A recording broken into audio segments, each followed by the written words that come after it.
For today's lesson, we're going to take a look at ordering and comparing real numbers. So this is SOL 8.1, lessons 15 and 16 in Module 2. So SOL 8.1 says the student will compare and order real numbers. Our learning target for this lesson, I can compare real numbers. I can place irrational numbers in their approximate location on the number line. I can order real numbers expressed as integers, fractions, decimals, mixed numbers, percents, numbers written in scientific notation, radicals, and pi. All right, so let's do a little bit of a review of scientific notation, fractions, decimals, and percents. So first we're going to look at scientific notation review. All right, so scientific notation is used to write a really small and a really large number quickly. All right, so we take a look at here. What does it really look like? All right, so the coefficient must be greater than or equal to 1 and less than 10. All right, so we see that here we have a coefficient of 4.5. The base is always 10.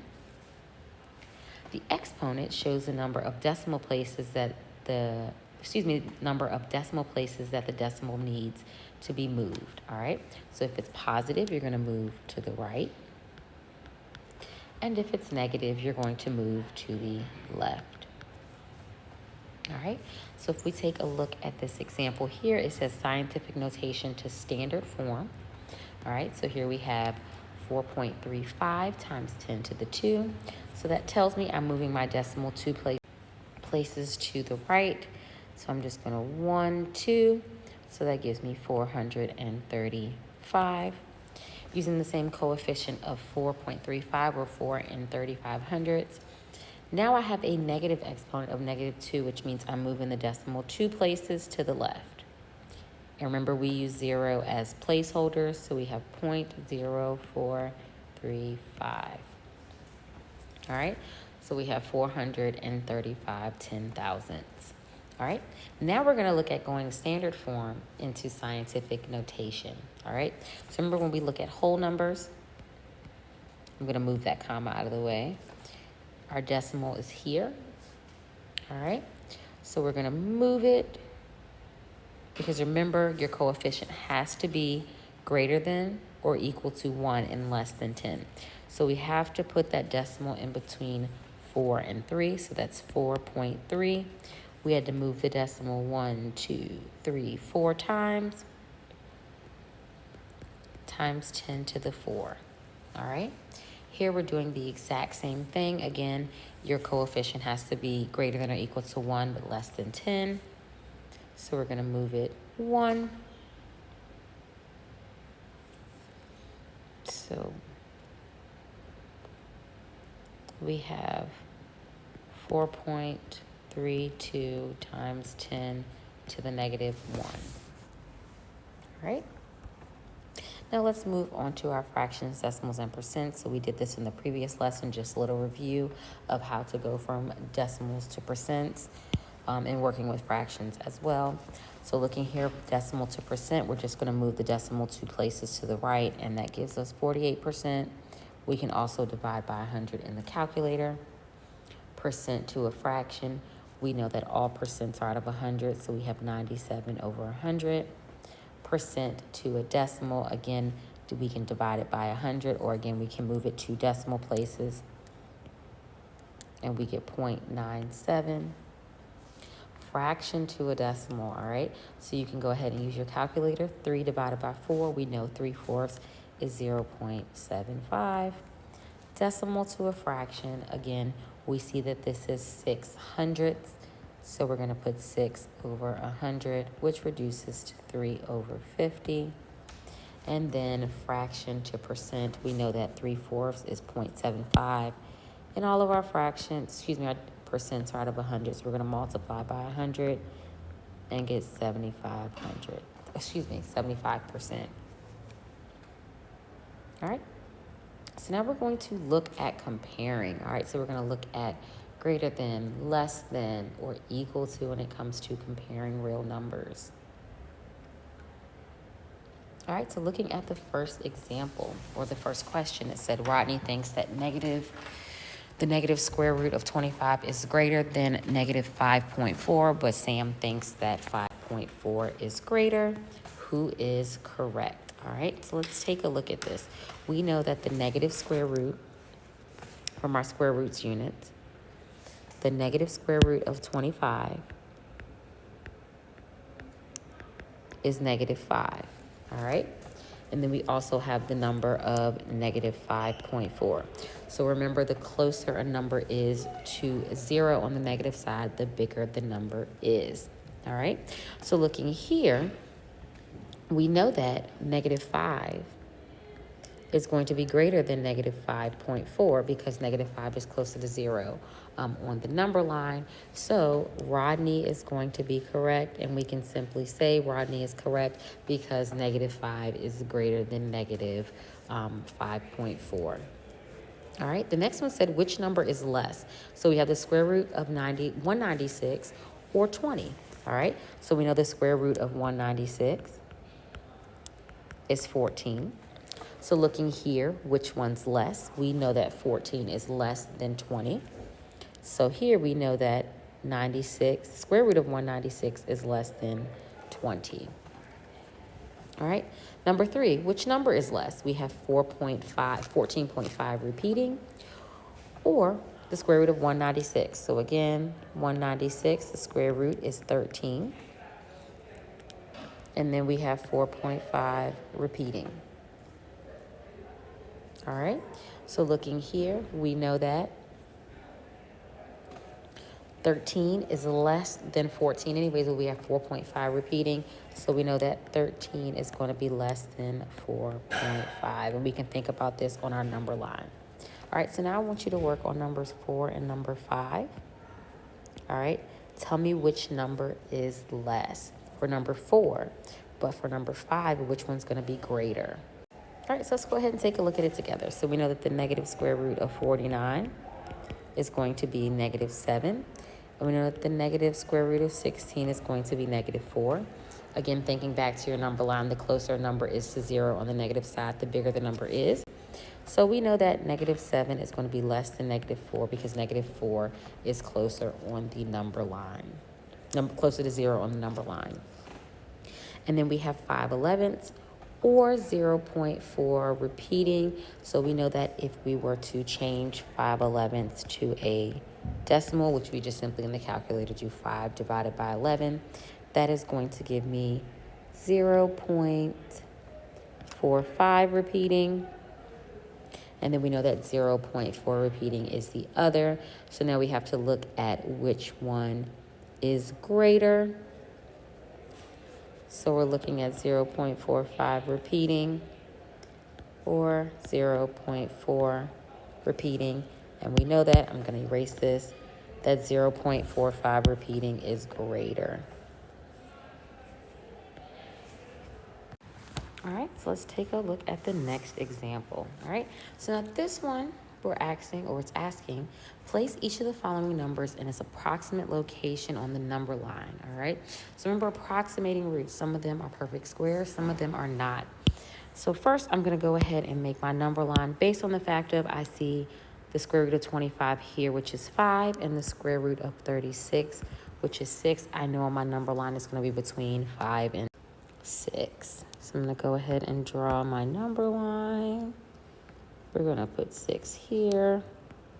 We're going to do 5. We're going to put 0.5 and 0.6.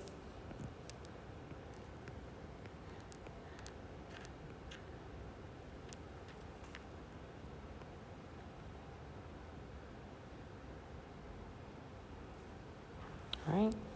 So 5.1, 5.2, 5.3, 4,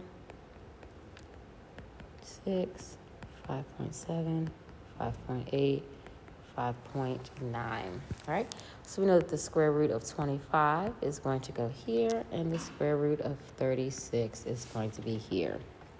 All right, so we can definitely use the calculator to help us approximate. So again, we know that the square root of 28, 30, 32, and 35 are going to fall in between 5 and 6. But using the calculator, we can approximate that the square root of 28 is going to fall a little bit closer to 5.3. And again, just simply typing the square roots into the decimals calculator. The square root of 30 is going to be a little bit closer to 5.5. The square root of 32 is going to be kind of in the middle of 5.6. A little bit closer to 5.7. And the square root of 35 is going to be closer to 5.9. So that was simply done just by putting the square roots in the calculator and looking at the decimals. All right. So the next part we're going to look at is ordering. All right. So we've compared them. So now we're going to use our knowledge of comparing numbers to ordering them. All right. When we mean by ordering, we're going from least to greatest, greatest to least, so on and so forth. All right, so a little bit of vocabulary. We may have dabbled with it a little bit yesterday, but ascending means least to greatest. So you will see this vocabulary. You'll either see them asking you to order least to greatest, or they will say in ascending order. So you must know that vocabulary. Descending is going to be greatest to least. Again, you will see this asked both ways, either to list them from greatest to least or in ascending order. All right, so the first step is to convert each to a decimal. Now this one is your preference. If you prefer fractions, you can convert them all to fractions. If you prefer percents, you can convert them all to percents. If you prefer decimals, you can convert them all into decimals. And also if you prefer scientific notation, that is up to you. So the converting part is up to you, honestly. I like decimals. All right, then you stack them, meaning line them up using their decimal points, and then add 0 so they have the same number of decimals. All right, so here we have 3.7 times 10 to the negative 3. So working with our scientific notation, we're moving the decimals 3 places to the left, which means we have placeholders. So we get 0.0037. 4 to the power of 0. Again, you can put this in the calculator. That is going to simply give you 1. We have 0.3, and we have negative 0.29. Now this part here where it says to add extra zeros so they line up, you can, that's your preference, but you don't have to. All right, so if we're looking at ascending order, we're looking at least to greatest, so we're looking at the smallest number. So I see that I have negative 0.29 or negative 0 and 29 hundredths. All right, now we're going to look for the next smallest. All right, so I see that we've checked off that one. Now we're looking at 0.037 or 0.0037, 1 and 0.3. So I know that 3.7 times 10 to the negative 3. And always go back to the original form. So when you answer the question on a test or an assessment, anything is always going to have it in its original form. So it's okay to convert, but make sure you always go back to its original form. Then I know that I have 0.3. And last but not least, 4 to the power of 0. All right. All right, so now I want you to try the next two on your own. So the first one you're going to be placing in descending order. So that means from greatest to least. And then the next one you're going to be placing in ascending order, which is least to greatest. All right, so let's go ahead and take a look at it. So we have 2 and 3 divided by 7, or 3/7, which turns into 2 point. And again, you can use your calculator throughout all of this to help you. 2.458, repeating, 43% or 0.43%. We divide that by 100 and we get 0.0043. 4.3 times 10 to the 4. I'm going to do a little scratch work here. So we're moving it 4 decimal places to the right. So that's 1, 2, 3, 4. So we get 43,000. And then 5 halves gives us 2.5. So descending is going from greatest to least. So our biggest number here is going to be 4.3 times 10 to the 4 because we have 43,000. All right, our next biggest number is going to be 5 halves because that is 5 1/2 or 5 halves. not 5.5, 5 halves. All right. Our next number, again, we're going from greatest to least, so we're looking for the next biggest number, which is going to be 2 3/7. And last but not least, 0.43%. So always make sure you're paying attention to whether you're going in descending or ascending order. All right. For the next one, all right, we have 3 1/3. So that is 3.333 repeating. All right, doing a little scratch work here. 3.3, we're moving the decimal place over 2 spaces. So we get 3,300, 33.5%. Dividing that by 100, we get 0.335, and then the square root of 11, we can definitely put that in the calculator, and we get 3.316.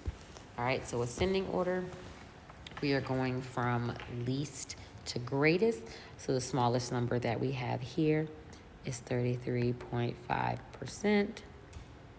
Then we have the square root of 11, 3 1/3, and last but not least, 3.3 times 10 to the third power. All right, so for the next slide, the numbers are actually already put in order. This is just an example exercise of the way you will see numbers and how they will be. So not all of them will be in decimal form, not all of them be in percent form, not all of them be in radical form. It's just a combination showing what it will look like to order and compare. There's some going from least to greatest. This is what it will look like. So there's nothing that you have to do here. This is just an example, so I'll just put an example. There's nothing that you have to do here. All right, so now what I want you to do at the bottom of your page underneath this example exercise, you will see that I have put 10 problems. 4 of them are putting them in order, so ordering, so you're going from ascending and descending order, so from least to greatest, greatest to least. And then 5 through 10, you are comparing, so whether they're less than, greater than, or equal to. So I want you to complete those 10 problems. After completing those 10 problems, have me check your work, and once I check your work, then you can complete your exit tickets for lesson 15 and 16. But before you end this video, I want you to summarize what you've learned from today's lesson.